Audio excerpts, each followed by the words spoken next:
Well, the soaring COVID-19 community cases topping 210 yesterday. That makes the current outbreak the largest cluster this country has seen since the pandemic took hold. In this outbreak, the Pacific community hit hardest, 105 cases having been linked to the Samoan Assembly of God Church in Mangere. And while the Pacifica community has the highest COVID testing rates of any population in Aotearoa, their vaccination rate is the lowest. So how are we failing Pacifica?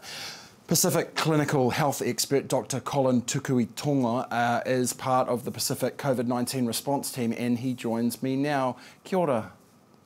Kia ora, Will.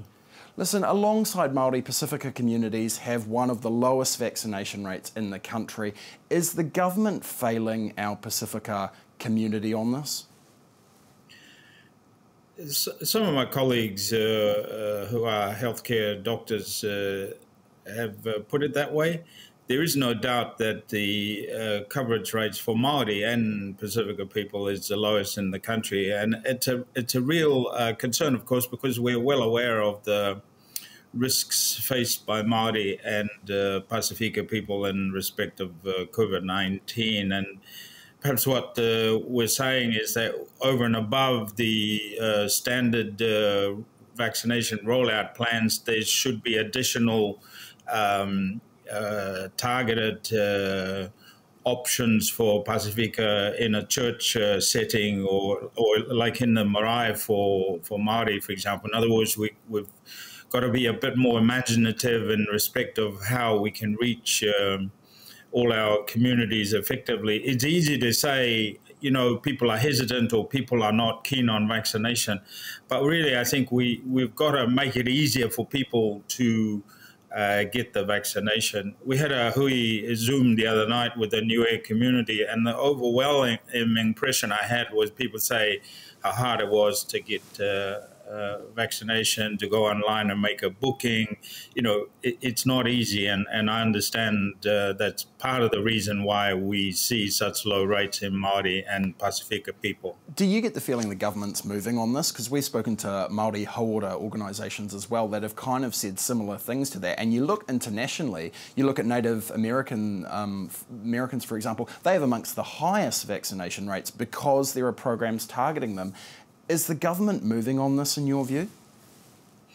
I think they have. There was a big movement recently, and we supported Uruta, for example, on first Māori and Pacifica dose first, meaning we should now be prioritizing Māori and Pacifica people who are unvaccinated, putting more effort, more resources, creating more options, providing better information and support. And still, of course, continuing to vaccinate as many of our other citizens in Aotearoa, but really put more effort into this. I know that some options are being, additional options are being considered. I think there was a drive-through option for targeting Pacifica people out at the airport today in Tamaki Makaurau, but you know, my view is that we need more of these different options for both Māori and Pacifica people.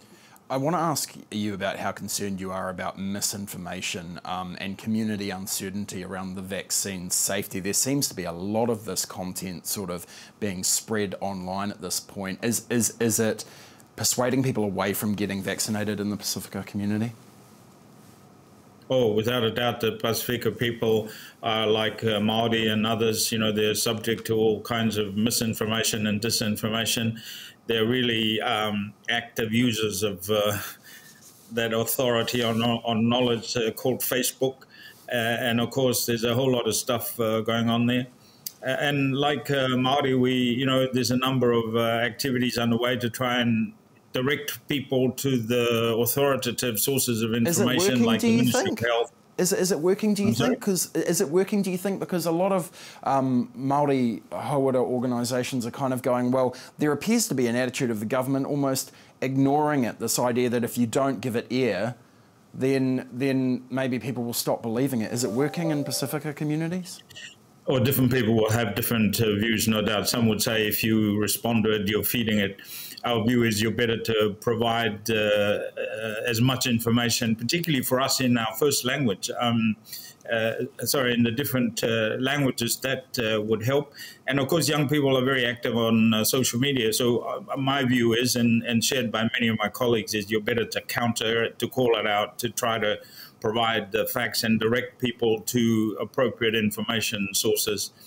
I think it's having some impact, in the sense that it's not growing as we had feared in the beginning. Okay. I want to ask you how concerned you are about these disgusting online attacks on our Pacifica whānau and the effects they may have on getting Pacifica people out there and vaccinated. I was very concerned, and of course the problem is you scare people and you discourage people from owning up, and at the end of the day it's counterproductive and puts all of us at risk. It's really unpleasant. I'm sure it's a small but very active group. I've also had positive messages from Pākehā New Zealanders who say, Collin, please relay this information to your community. We don't share any of this. So, you know, it's unpleasant, unhelpful, and potentially counterproductive, Will, but, you know, you box on and do the best you can with it all. I want to ask you what you make of this idea that the government will provide a facility for Pacifica to self-isolate, because, you know, there can be some overcrowding issues and stuff like that with our Pacifica whānau. Thoughts on it? Is it okay to try and, you know, be taking whānau away from the rest of their family, or do we need a better way?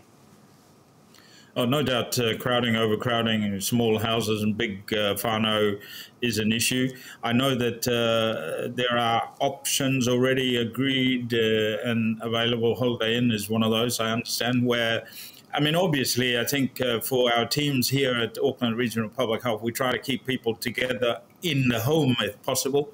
But, you know, clearly when that's not possible, we have to create alternatives. And I know there is a strong, at least for Pacifica, there's strong cultural support to try and negotiate something that's acceptable to the family and the whānau, and try and not split them up.